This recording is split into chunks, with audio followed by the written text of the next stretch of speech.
Hi, I'm Abigail, and welcome to The Other Side. With all that's happening around us, it's next to impossible to be unaffected by it. Martin Luther King Jr. stood up against inequality and gave many speeches, including I Have a Dream, which we all refer back to. But is it still a dream in the year 2020? African Americans had had to fight through poverty, racism, inequality, to name a few. But the never die spirit still lives on. It is my honor and privilege to have a young man share his personal story where he had to fight through life's worst crisis, but he is an overcomer today. Let's hear his story. Thank you so much for being part of The Other Side, Khalil. I know that you're a first generation college graduate, first to get into corporate America. Before we get into your successes, take us back to that little boy who grew up in Dallas, Texas. Growing up for me was kind of hard. I didn't grow up in your average home.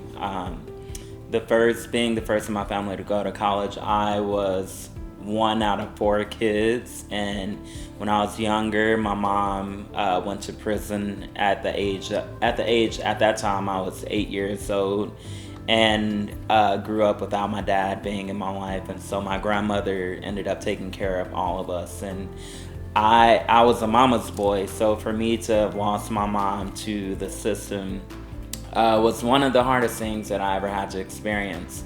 And I was always in church and wondering, like, when am I gonna ever see my mom again?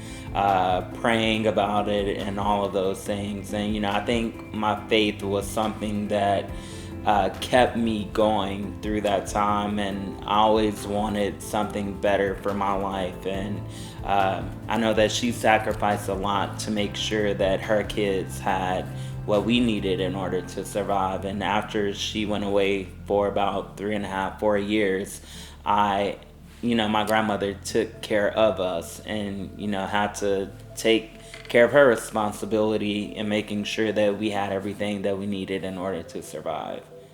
You had to fight some odds that young kids your age don't have to go through. What was the driving force within you that helped you reach this far? I think a lot of that comes from the struggles that I've experienced in my life, and growing up in a single parent household, not growing up like with my dad, or even at the time knowing who my dad was.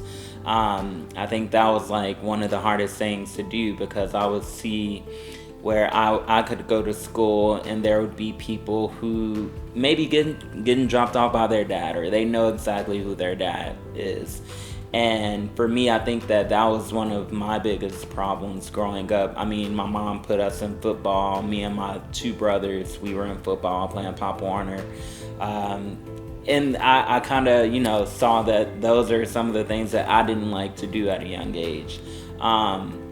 But being able to just go through all of that stuff that I never thought I would be able to go through, I think those struggles are what motivated me and fueled me to wanting a better life. And so I saw all of the mistakes that the people in my family made before me, and I said, I'm not going to do that. And I think that is why I am where I am today, because I learned from their mistakes. And had they not made those mistakes, then I could probably easily not be here in front of you, sharing my story.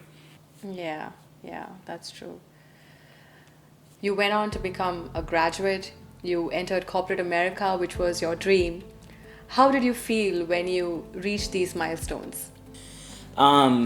I think one of the biggest milestones for me was, just to say that I was the first one in my family to graduate from college. I think that to me was like the biggest joy that I've ever felt. And I actually never thought that I would see that day. Getting a job in corporate America to me was mind-blowing, because it's something that I never thought that I could do. A goal that I never thought that I could achieve, especially coming from where I come from. When I first got into corporate America, it was something completely different that I've experienced in my life. Coming from a predominantly Black area community, and then stepping into a place where there's not a lot of people that look like me was kind of a culture shock. And I felt like I had to adjust to fit into a place where not many people look like me and not many people talk like me or knew where I came from. And me being here, is helping me to continue to be successful in my life.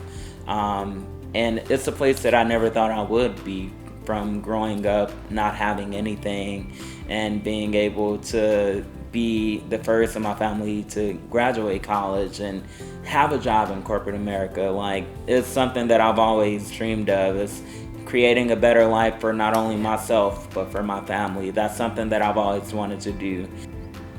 What are the odds that someone who has had so many hardships at such a young age is where he is today? What advice would you like to give youngsters who may be going through a similar situation like you and want to become overcomers and overachievers? What would you like to tell them? You never know what success you can have if you don't go after it. One of the things that I've learned, is even the richest person in the world, they've made mistakes and they failed a couple of times. But as long as you continue to turn all of those losses into lessons, you can achieve greatness. And for, the young people out there watching, I will also say, don't lose hope. There was one time that I felt like I was gonna lose everything. There was once a time where I felt like I didn't want to be on this earth anymore and wanted to commit suicide. But God, kept me here, and He let me know, like, I do have a story that other people need to hear, and I know that there is somebody out there who needs to hear this story, that will be inspired.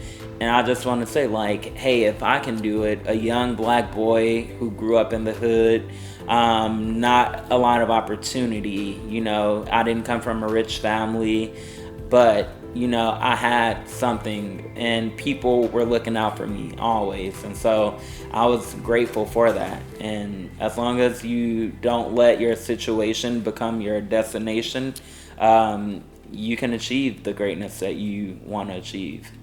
You're an inspiration, a success story. What are the challenges you see today, and how do you plan to tackle them? It's kind of been hard just to like watch how everything is being played out with the criminal justice system and policing and things in America, as far as like Black lives and things like that. I think it's pretty hard because sometimes I think to myself, there's not many Black leaders. And I think, to me, that's an issue because I don't see anybody that looks like me in a leadership position. And I believe that there should be more representation and more opportunities afforded to people of color in the workplace, because you don't see many people, especially in the corporate realm, you don't see many people of color in high positions. And I think in order for, the world to work for all of us is to include us. You will never know my story if you don't, have that conversation with me, or you don't invite or extend that invitation to have that conversation. So, yeah. That was powerful, Khalil. We live in a time where action needs to be taken, and action that's immediate. What is your call to action to the viewers that are watching today? So right now, I think that people, first of all, I would say like a lot of people are so afraid to speak up for others at this time, and to be an ally for, and feel that fire that everybody else is feeling for change and be a part of that change. Don't just sit back and look at it, be a part of that change. Don't be scared to step up, use your voice. Whatever you say it from your heart, and the people will understand. And that's what it's all about. Like, so use your voice and stand up for what's right. Thank you so much, Khalil, for sharing your inspiring story. You've overcome so many hurdles at a young age, and I'm sure nothing is going to stop you in your future as well. Wishing you all success for your future endeavor. Thank you so much for having me. I've had a pleasure of being on the show. Thank you so much. Your situation is not your destination. Such a positive message by Khalil. I hope his story has inspired you to pursue your dreams and goals. If you like this content, please like, share, and subscribe, and I'll see you with another inspiring story. Till then, take care. Bye bye.